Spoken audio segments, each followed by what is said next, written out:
The automobile is one of the most important inventions that revolutionized the modern world. In America, the rich history of car culture runs deep as technology continues to shape the future of the industry. Jason Stein, former publisher of Automotive News, is here to share the stories of people passionate about cars, from industry leaders and innovators to car-obsessed celebrities. Buckle up as Jason takes you inside the boardroom, onto the track, and around the bend on Cars and Culture on SiriusXM Business Radio.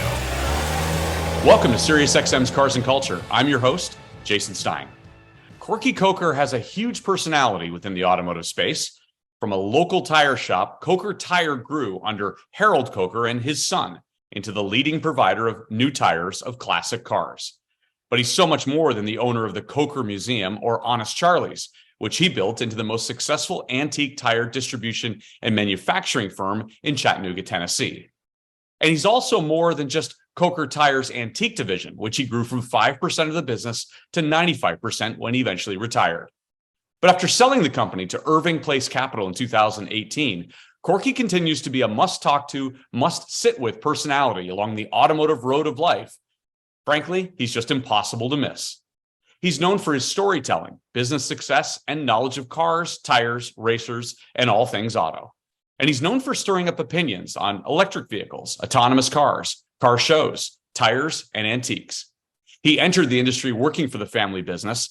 Now a member of the SEMA Hall of Fame, he's one of the most recognized faces in the industry, with his signature mustache and personality to match. So how does a kid who wanted to be a veterinarian come to create the largest and most successful producer of vintage tires in the world? How does the relative of a former U.S. senator go on to be even more famous than the congressman? And what is Corky Coker doing today and in the future? He is a fascinating, entertaining walk through automotive history, complete with a twist down memory lane and then some. Funny, charismatic, quick in front of a microphone, and memorable. All of it today on Cars and Culture. Hi, folks. I'm Corky Coker, and this is Cars and Culture with Jason Stein. It's interesting when you think about Corky. You've been described as a world-class storyteller with a sweet southern drawl, and you could charm a nun out of her habit. I don't know if I like that analogy. I don't know that I'd want a nun out of her habit.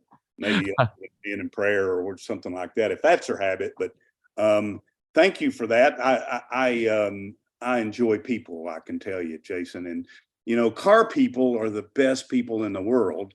And, you know, I have been raised around them. Actually, you know, I guess my father said, well, son, you were a little bit tough in your early days. So I don't think you were raised up. I think you were jerked up. But, you know, I love telling stories, and, you know, I love cars, and I love everything about automotive industry and collector car hobby. So it's really pretty easy for me. How would you describe yourself within the car enthusiast community? Well, I'm a dumb old country boy from Chattanooga, Tennessee. Now I live in Wildwood, Georgia, but who is a grandfather, a repenter, a farmer, and I know a little bit about collector car tires. I've done it for about 45 years, but I love wrenching on cars. I love driving fast on country roads and in the southern states, and you know, I love drifting my 1911 Mercer raceabout around the race course at the Chattanooga Motor Car Festival, or Laguna Seca, or at Indy Speedway. You know, I've had a wonderful life. I've been blessed, and mostly blessed by meeting folks like you, Jason, talking to your wonderful friends who are your listeners on this podcast. I guess that's a pretty deep or a decent description of who Corky Coker is. Your family has such a rich history with cars, and you've said the lore about your own grandfather, Pop Coker, was that he could make a Model A run better just by leaning up against it. That is absolutely true. Pop Coker he was the last of 13 brothers and sisters in his family, raised in Brasstown Ball, North Carolina. And he only went through the third grade, but he was just a wizard. He learned mechanical things. I think God gifts us with each individual little, personality traits or gifts. I believe God gives us spiritual gifts, and that, to be able to make a Model A run great is a great spiritual gift, I think, because it pleases things. But Pop could just to do about anything. I remember him teaching me how to hold a hammer solid, how to work hard, and how to plow behind a mule. Do you know how to plow behind a mule, Jason? I don't think I do. How do you do that, Corky? Yeah, well, Pop Coker taught me how to plow behind a mule, because you have the you have the hanes on the collar, and you have the traces over your shoulder, and a mule is taught to learn how to go right. That's chi, and ha means left. Well, Pop Coker had plowed this garden, and he said, I want you to plow a straight furrow.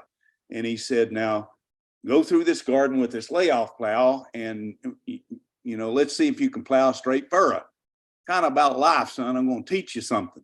So I went through this, this plowed up garden, tilled, and ready for laying off, and got to the other side. And Pop said, that's pretty crooked, because here I am looking back behind me the whole way there. And every time I do that, the mule go whatever way, or the right or left. And, I'd say G and ha to try to straighten it up, and got to the other side, and it wasn't too straight. So I tried it again. And then I had another line that I was trying to correct to, and it was worse. So he told me at the end of the second run, he said, now I'm going to teach you something about life, son.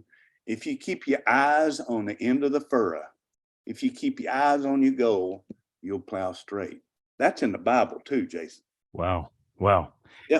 He also taught you to use your imagination, didn't he? Yeah. A kid needs an imagination.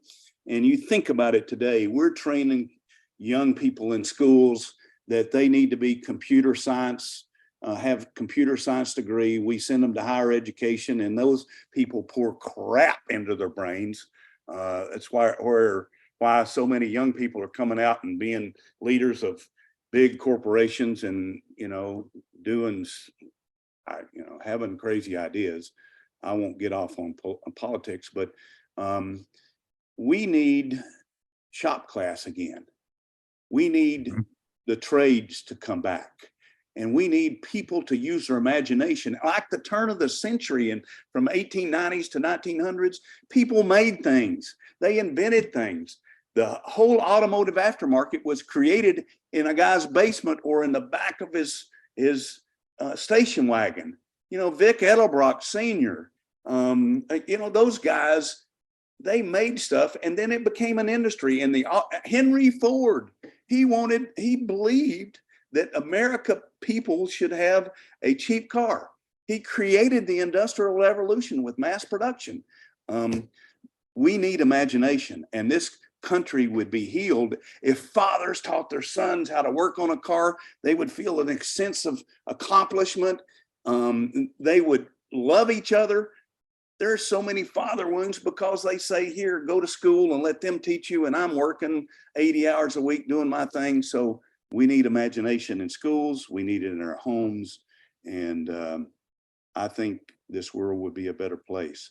Fathers would love their sons would love their daughters. And I'm thinking about that right now. That might be what I'm supposed to do for the rest of my life, is create a ministry shop. I had Chip Foose here this whole last week, and Chip says, do it, Corky, I'm in. We've got a guy that's a welder and builds bridges and stuff. He says, do it, Corky, I'm in. What's wrong with that? Why shouldn't we do those sort of things? We need shop class back. We need fathers to be with their sons, creating a sense of accomplishment. I just love that idea. What do you think, Jason? I think you're right onto something, Corky. And your father, of course, started Coker Tire. Yes, he did. But how does a kid who wanted to be a veterinarian come to create the largest, most successful producer of vintage tires in the world? My mom has a great gift. My dad said she was always kind of a prophet. She saw the way things needed to be, and she would kind of encourage me on. And I've got a gift of proportion. I can draw. I did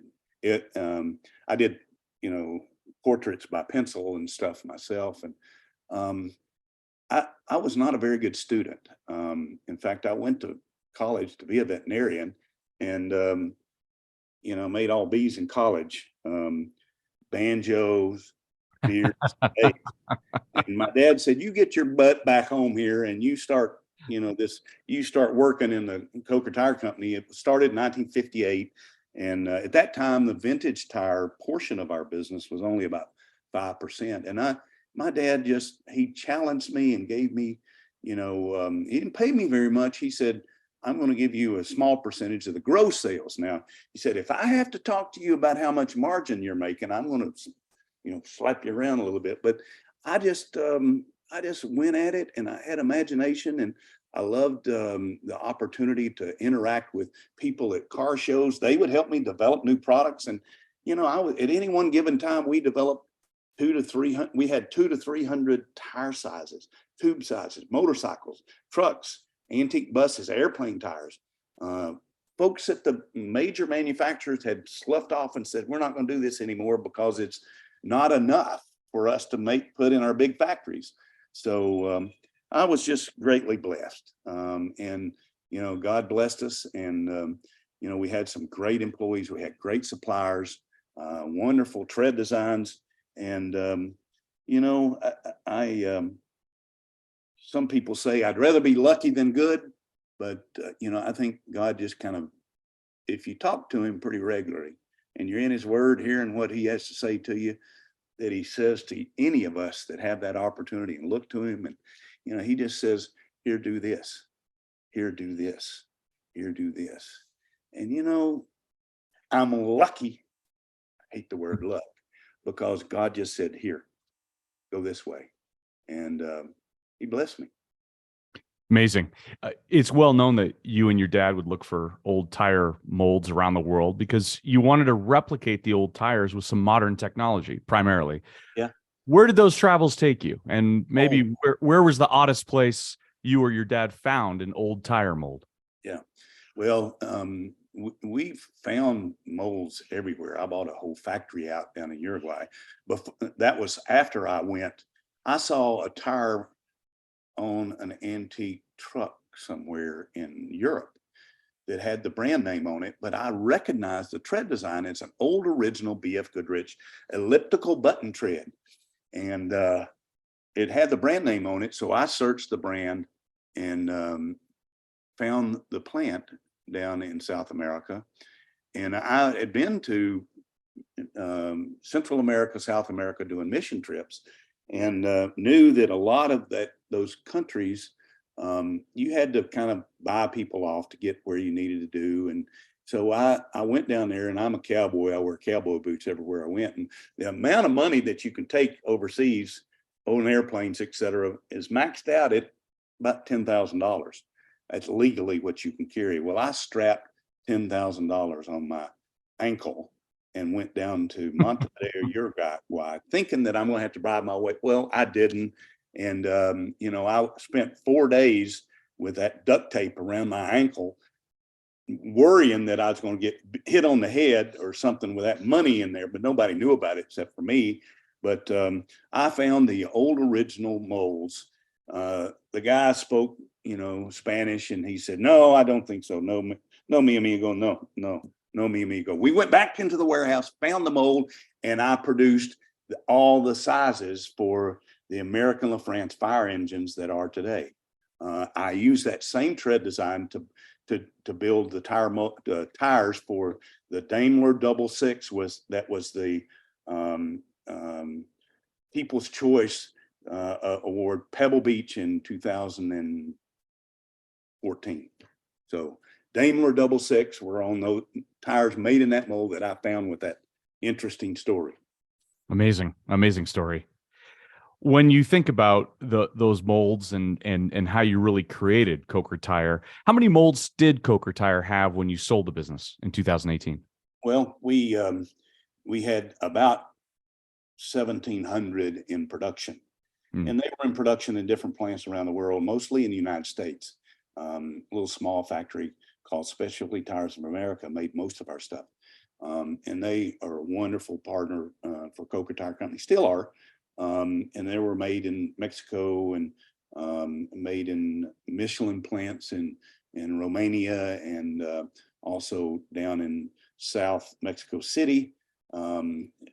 Anyway, we had about 1,600 in production, 1,700 maybe in production. But additional to that, we were buying all the old original molds as Bridgestone Firestone would discontinue them, going to scrap them, and because I had license agreements, they had a relationship with us, and Michelin and BF Goodrich and Uniroyal. So I would buy those molds. So those molds are still in the warehouse, and Coker Tire Company as exists today still have about 1,800 molds that they haven't developed. They haven't been developing much right now, but we're talking and they're asking for my help, and we'll see if that goes well, and maybe we'll get them back on the straight and narrow, making very interesting tires for collectors all over the world. And it's always fun. I like making things, making people happy, and serving a need. What did Harold Coker, your father, who passed in 2014, what did he think of the modern Coker tire compared with the business that he launched in 1958 in Chattanooga, operating out of 500 square feet of space? Yeah, that's right. I'd forgotten that it was that space. Actually, that 500-foot space, I don't know if you've ever been to a retread shop, but in a retread shop, that was the grinder that grinded the old tread off, was the little black rubber dust. That was the 500 square feet that I started the modern day Coker Tire Company in, was in that, where that grinder was that ground the retreads off. What my dad thought, he would tell me, why aren't you doing this or why aren't you doing that? And he'd spit just a little bit because that was manly, he thought. And I love and miss my dad to this day. I love and miss my son too. I lost him a couple of years ago, but my dad would still pound me like a kind of a whack-a-mole, saying, hey, why don't you do this? And I'd throw him the keys and say, why don't you do it a while? And but we healed with each other, and I'm very thankful for that. But he would tell others all the time. He said things like he grew this business to beyond my wildest expectations. I opened up this big facility, a production facility in the City of Industry. It had a 5,000 square foot powder coat line. We made about 1,000 wheels a day for muscle cars and wire wheels and such. And we had the grand opening out there, and he walked into that and he just looked around and he was going, oh my, oh my. Yeah, oh my. And he smiled and was just very proud of me. I've got a younger brother that was in the wheel business too. He sold out too, but he grew a really wonderful business in the aluminum wheel business. I didn't do aluminum wheels because I did not want to compete with my brother, and my sister was in education, but we were raised right and raised with a good work ethic. Just very blessed, raised in a good Christian home. Your dad put you in charge of the antiques division years ago. Right. What were you both thinking when that began? Was he trying to get you out of his hair, or did he think you could really make something out of that the way that you did? I think he was trying to keep his thumb on me, and, because he was worried that I was going to play banjo all the time. My grandfather, Pop Coker, says, Corky, I've never seen a good banjo picker that was worth a dang at anything else other than that. And there's a lot of truth in that, because a good banjo picker is picking his banjo all the time. He ain't doing nothing else. But so my dad probably thought he was kind of, keeping me in the ditches or something like that. And but I think once I got started, he told me, I remember the first year, he said, oh, son, there's, these swap meets that you can go to and you can stand in front of people and you have tires, but the only one you need to do is Hershey, Pennsylvania. That's the biggest one every year. And that's the only thing you need to do. And I just said, well, I'm going to show you. And I got a van. I'd sleep in the van and I'd go to just shows, little cruise ins and swap meets all over. And I think in our Coker Tires heyday, in my leadership role, we were doing about 120 a year, and from the West Coast warehouse, Pennsylvania warehouse, and Chattanooga, Tennessee, with multiple companies. We had about 10 companies when I sold, but those are great times, and I really enjoyed seeing my friends come up in Portland, Oregon at swap meet at Hershey, and at all the Good Guys events, and Carlisle's, and Woodward Dream Cruise. All those things are just great memories for me, and I still see my friends. This weekend, I'm going to Riverside, California. I'm the Grand Marshal at the Benedict Castle Concourse. Nicole McGuire asked me to be her next year's Grand Marshal, and that was 3 years ago, before COVID and before she passed away of an aneurysm or something happened, something along those lines. And my friend Barry McGuire and Karen continued on this fundraiser for Teen Challenge of Southern California. So Teresa and I are going out there. We're going to see our car buddies this weekend, and I'll get to see a bunch of celebrities. I'll get to see Wayne Carini with the second best mustache in the collector car hobby. So a lot of my friends. Hot rodders. Yes, they sir. can have a real can-do attitude. They're problem solvers, right? They might also skirt the rules to make their cars go a little faster. What is it about these folks that engages you? I love hot rodders because they're the epitome of what I envision, we need to do with our fathers and sons. They're can-do attitudes. They have creativity, the way they cut down a car, adapt to, a disc brake on a 29 Ford in the rear, and make a brand new, or cast a hub or a brake drum to cover it, and going fast. And a lot of that comes from racing, just like the automotive industry would race on Sunday and sail on Monday. Oh, on Monday, right? Yeah. So, but in racing, they had rules, to try to keep it fair. That's kind of dumb, if you ask me. How do you have winners if you have so many rules? So hot rodders, like some of the guys like Smokey Unick, et cetera, he'd go to the line where the rules were, and he'd put his toe over the line and look around and see if anybody's looking at him, or see if he can get by with it.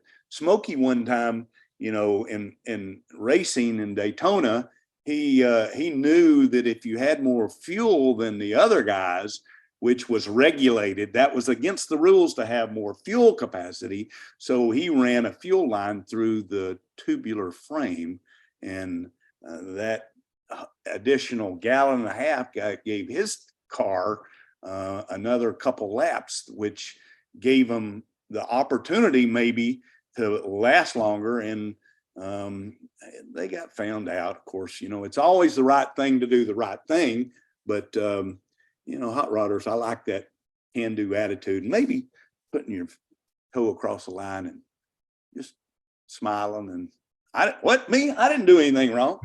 All right. True or false related to that, Corky? If you ain't cheating, you ain't trying. Yeah, that's right. On racing, anyway. I love being first. I do drive my collector cars. I love brass cars. I'm really into early pre-1915 race cars. I've got a 1911 Type 35R Mercer Raceabout, worth a lot of money, but I race it here at the Chattanooga Motor Car Festival, and I love doing things that are just on the edge a little bit. I think that's where life really is, and when you know Jesus, sudden death, sudden glory. If you guys hear one day that Corky Coker died driving his 1911 Mercer Raceabout on a racetrack, don't you ever believe it, because right then I will be in heaven, and I'll be living more than I ever have been driving and drifting a 1911 Mercer Raceabout around the first on turn number 1. So, I don't like cheating. I don't like lying. A half truth is a whole lie, but in racing, all in. And by the way, second place is first loser. What does your car collection look like these days, Corky? Well, don't tell anybody. Don't tell Teresa, because Teresa doesn't know how many there are. She thinks we got about 100 cars, but it's closer to.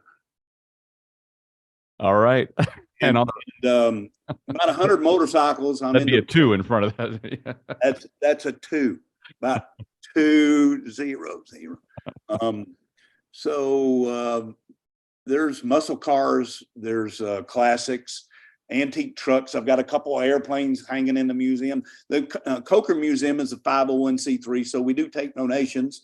You don't need them, but some folks want their stuff to be enjoyed, and we have from 50 to 150 folks a day that come in here. We have events at the Coker Museum. It's right at Honest Charlie Speed Shop, which is the first mail order speed shop in the country, started in 1948. Alex Exidius did SoCal Speed Shop in 1946, but they built cars. They didn't sell parts. And the Coker Museum is here. We've got British cars. I've got a barn find 69E type Jag that's still got the dust on it. And there's the great big old paw prints from a raccoon sliding down the windshield. We'll restore it one day. There are a lot of motorcycles, lots of stories about motorcycles. Everything in the collection has a story, and it has to do with something that was a lot of fun in buying it and restoring it and driving it. Is there a car that's in the museum that means something to you, maybe more personally, or may not be the most valuable or interesting to somebody else, but is there something that's really resonates for you? So, who told you to ask me that question? Anyway, yeah, there is, Jason. Okay. I'm asked that all the time. Okay. I walk people in my museum, and usually it's surrounded by a value question. Somebody might think it's the most valuable, but you ask, is it the most heartfelt, etc. There's a 1976 Spirit of 76 International Scout in there, and it's one of 360-ish that they made at International in 1976 for the bicentennial, and it's red, white, and blue. I gave that to my son Cameron. And there's a picture on the windshield of that with me and my son standing in front of the Grand Tetons. We did a motorcycle trip out there with Billy Graham's grandsons, Roy and Will Graham, and Billy Graham's son, Franklin. And Cameron was killed testing a car here in Chattanooga 2 years ago. And so I'd give in that museum, I'd give every one of those cars back out away if I was able to have Cameron back. So you might think it's about my son when I talk about that, but it's not, because my faith knows that Cameron is in heaven today, and I'll see him soon. So that's the most meaningful thing in my car collection is Cameron's 1976 Spirit of 76 International Scout, and it talks about, it's about my faith, and it's about father and son enjoying doing stuff. The car he was driving was a 1960 Sunbeam Alpine that we had cut apart the body and put that body, widened it, and put it on a 2016 Subaru WRX STI chassis. So it was 600 horsepower, all-wheel drive, Brembo brakes, all-wheel drive, romping, stomping. It was just a wonderful car, and he lost control of it. Went to heaven. That's a powerful story, Corky. Yeah. With the museum, do you get some interesting people asking to donate their interesting vehicles? Yeah, I do. I have an airplane hanging in the museum. That's a Mystic Lake airplane. It's built in 1929. Well, one day this late 60s woman and an early 70s man came through and says, "This was my dad's airplane. I'm glad you have it here." So, it was donated to me, and he said, "I want to tell you a story about that. My dad built that airplane to produce them, and my mom hated the airplane. She was afraid he's going to die, and flying this airplane all over Massachusetts. So she made him sell it. So what he did then, since he was an inventor and he had a great imagination, he built a speedboat, and came day to test the speedboat. And this lady and this boy were 5 and 7 years old, or 5 and 8 years old. And so this lady's telling me this story that he said, "Come on, honey, bring the kids down. I want to test the boat and y'all can watch me for the shore." So they take it down to this lake in front of the town and had a waterfall. And so he's driving the speedboat. Well, the motor stopped and he drifted to the dam and went over and was drowned. And it made the front page news, inventor, perished. And, they're telling me this story 65 years later. I start laughing. I said, "Well, what are you laughing? What are you laughing about that for?" And I said, "Well, did you ever think to ask your mama when you became an adult that if you just let him keep the airplane, he would still be living?" But so this lady's telling me that story, and she said, "I know about my dad that he's in heaven. He was a Presbyterian lay pastor, and and I attend the same church, and he's in heaven." And she said those same words that I just repeated to you guys. "He's in heaven, and I'll see him soon." And I filmed that on my little television show that'll be on YouTube, YouTube television here in the next few months. We'll do some press releases about it, but lots of fun stories like that. Yeah, agreed. Yeah. And speaking of TV, you had your own show Yeah, about 10 years ago on the Travel Channel, yeah, I did. Back Road Gold, right? Yeah. We were going to call it Barn Finds, but somebody owned that name, and we found cars all over the back roads of Tennessee, and I found a 1948 Brill bus that I rode on as a kid, convertible bus that rode around the streets of Chattanooga. It was called the Tennesseer. So we restored that, and we on that television show, my daughter and her then husband was on the show, and Al Fireball Everett, every single car he test drove and did the carburation on or whatever would catch fire. So I call him Fireball. But it's a wonderful show, but Travel Channel determined they didn't want to do automotive before it even came on air, but had great Nielsen's, but we played all 9 episodes, and then it just went on the shelf. But it's a great experience, and learned a lot, and we're going to try it again, see if people want it. And we might have a lot of guests, and I've got a face for radio anyway, so Yeah, you and me both. yeah.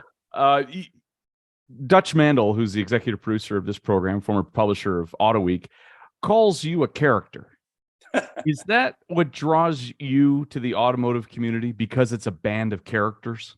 It is a band of characters. And, I think, when you have imagination and you enjoy people, you enjoy cars and car people who are the best people in the world, you understand and you have a good time with this industry and the people in it, and you enjoy having more good times. I mentioned earlier that I had Chip and Kathleen here, Chip Foose here, and we went all over the city and just had a good time cracking jokes with each other. And it's just there's a cast of characters, and one thing in my since my teeth got long and my hair got gray, I realized, Jason, that it's not all about me. So just enjoying life is not all about me. Enjoying people and looking at people in the eyes, and teaching little boys and girls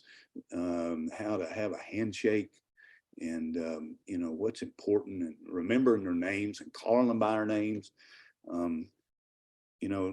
Folks like Dutch just say, I guess that's where we have the definition of a character. Yeah. Yeah. Let's go through some characters, maybe a little rapid fire Q&A on these folks who you've met. Give me a few words, maybe a few word answer to some of these names. How about customizer George Barris? George Barris was a character. He had so many things that he did that people don't even know about. The cars that he built.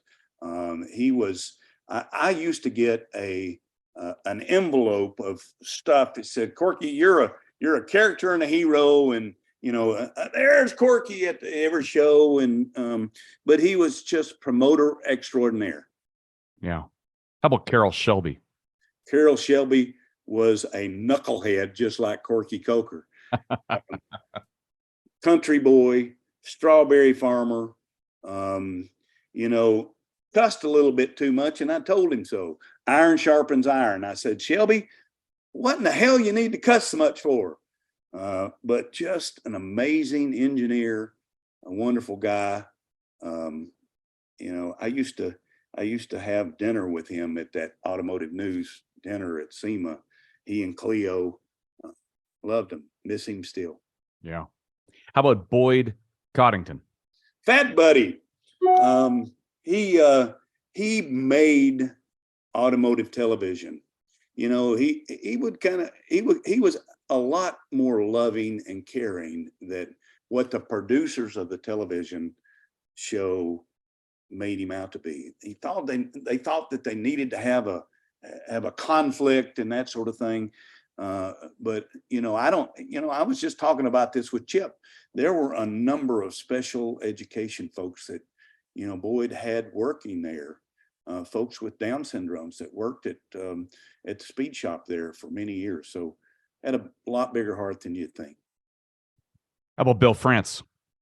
Bill France, inventive, organizer, knew what he wanted and went after it. Built an industry beyond, made a lot of people rich. My friend Jack Roush, he had $1 billion worth of sponsorship with all of those race teams. And I asked him, how in the world did you get all those sponsors for all those teams? And he said, dang, Corky, that's really, really simple. All you do is figure out how to make them money. Yeah. That's what Bill France did. How about a couple of events now? The Bonneville Salt Flats. We need to be getting our act together. SEMA cares and SEMA Political Action Committee. If you know a SEMA member or you're a SEMA member, you need to give to SEMA PAC, because we're going to our legislators. We need to save the salt. It's a wonderful, wonderful experience at Bonneville. And we need to save the salt because it's going away. And, because of overreaching government, if we don't do things like that, we need the right to the ability to adapt our, to fix our own cars. They don't want us to do that. Internal combustion engines, they don't want that. If they think they can build a grid enough to put all America on electric cars, I'll tell you something different. You ain't thinking, boys. So Salt Flats, we need them. Wonderful heritage. If you've never been there, you got to do it. You got to go. Yeah. I'm going to get into EVs in a second. Let's continue. The Race of Gentlemen. Oh, the Race of Gentlemen. Those guys have a really unique experience that is built around passion. It's built around speed. Kind of hard to do burnouts and drift your 1911 Mercer in the sand, but now it's bi-coastal in Wildwood, New Jersey, and on the West Coast as well. Wonderful event. If you've not done it, you need to do it. How about Daytona Speed Weeks? Daytona Speed Week. I'm reminded of my son being in one of the suites around the Daytona Speedway during Speed Week and that sort of thing. And I remember him at 12 years old. He went into one of the suites there one time, and he was getting all the candy or drinks and food that he wanted, and he looked over at me and he said, "Dad, I just love VIPness." What? Speed Week, really wonderful experience. Must do deal. Have you been on the Milla? I have not. Although I sold the business 5 years ago, I've really been busy building up the museum. I've got a property development business with about 20 properties. We're doing a lot of stuff with that.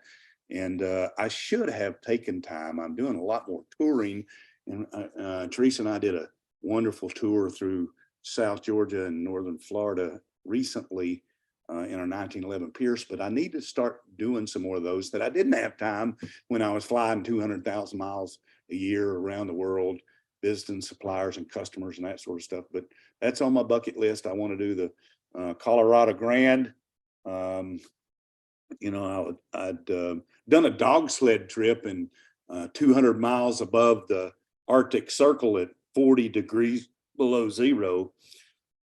And if you want to know what torque means, get behind about 12 sled dogs and say,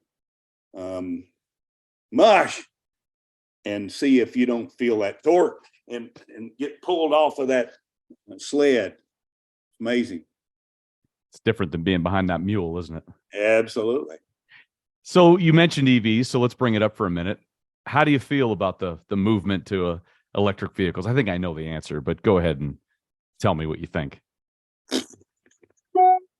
I think it's all good, really. I do. I'm for go along, get along, really, but I just don't see how the grid can get there. And in California already, they've got brownouts, and what do you do? And they're saying in 2036 there's no more diesel trucks, and the military they're doing electric. Wait a minute, guys, we need a truce now for about 3 hours because our tanks that we're killing you with, we need to charge them for a little bit. All that stuff is, there's a place for Tesla is a great technology. I'm concerned about the graphite that we need for the batteries.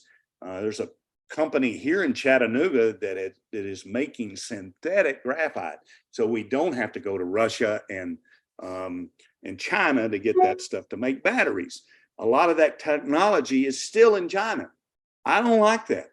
I'm concerned about our industry. I'm for a nationalism, a short-term nationalism, that we get incentives to build it here, make it here, buy it here.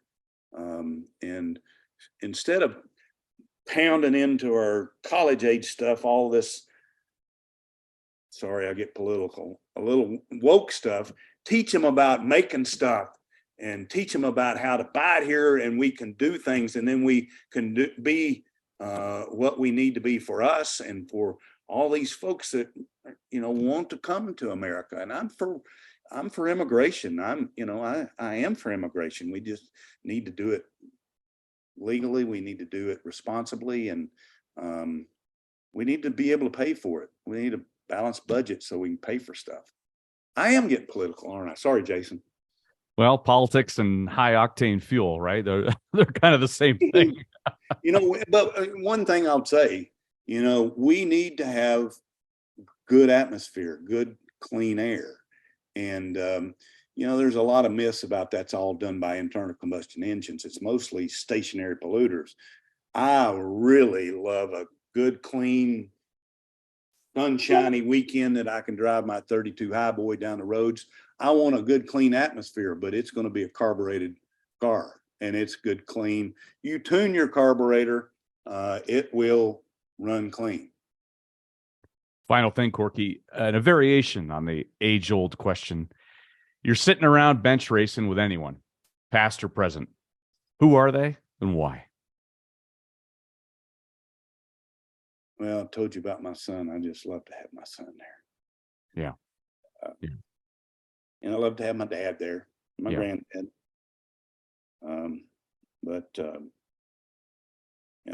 Maybe Carol Shelby too. Carol Shelby. Yeah, Carol Shelby. I just spent some time with Chip. I just love his heart. He's one of the biggest, hardest hearted guys in the collector car and hot rod industry. I'd like to be with Juan Fangio, understand what it was like to be the winningest Grand Prix driver of his day, next to Michael Schumacher. Henry Ford, to understand what drove him. One of my mentors is Barry McGuire, and he raised a company that's worldwide, and he's my mentor because one of my mentors because he takes his faith seriously, and he taught me about how through your passion, we all have ministry. We all need to be selling something, and what I'm doing nowadays, same thing he's doing, is trying to move everybody every day closer to Jesus, just by smiling, just by saying, car guys are cool, and even girls can be car guys in his world. But those are those guys, laughing. I tell you, one is a good friend to me and to Dutch is Keith Crane. He would be around it. He is a wonderful car man, a wonderful giving guy, and love him. Miss seeing him. Yeah. So, same here. Yep. So I guess there's some people I forget, I'm sure, but that's probably my bench racing posse. Your bench racing posse. I love it. So save the salt and make sure to learn how to plow behind a mule. Keep your eyes on the end of the furrow. Look through the ears of the mule, and you'll keep your eyes on your goal, and you'll plow straight. Keep plowing straight, Corky. Thank you so much for being on Cars and Culture. You are Cars and Culture, Corky. Well, Jason, thank you for having me on. Love it. Love you guys out there for driving your cars. Don't put them on trailers. Drive them. Keep them out of the garage. Take your family on a Sunday drive. Love you. Talk to you soon. Great. Thank you, Corky. Thanks again to my guest today, legendary automotive aftermarket guru, Corky Coker. And to see my interview with Corky, go to the Cars and Culture YouTube channel. Like and subscribe to see more than 100 interviews. And thanks for listening to Cars and Culture. You can follow us on LinkedIn and Facebook, as well as on Instagram and Twitter. I'm Jason Stein. We'll see you down the road.